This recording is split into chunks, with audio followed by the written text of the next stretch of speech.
Bonjour à tous, c'est Pierre pour Android P de France. Alors ça y est, le moment est arrivé. Huawei a enfin officialisé sa nouvelle famille P20.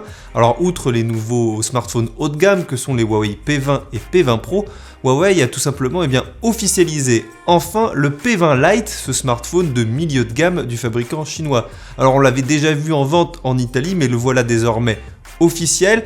On connaît toutes ses specs techniques et je vous propose sans plus tarder de découvrir nos premières impressions en vidéo.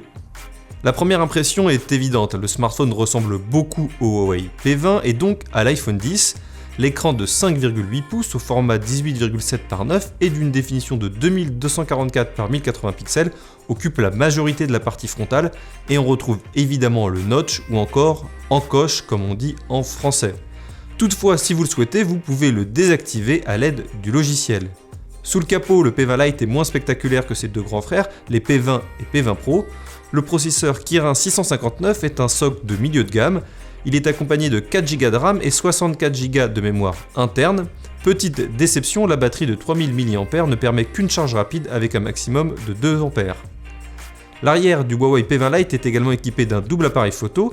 La caméra principale a une résolution de 16 mégapixels. Le second module n'offre que 2 mégapixels mais est utile pour créer un effet bokeh. La caméra avant est de 16 mégapixels.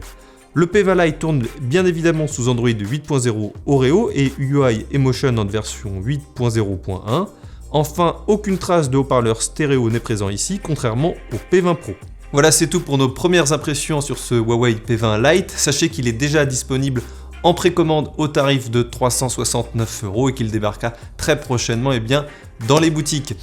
Comme toujours, je vous invite à vous abonner à notre chaîne YouTube, également regarder les autres vidéos prises en main des Huawei P20 et P20 Pro et on se retrouve très rapidement pour une prochaine vidéo sur Android P de France.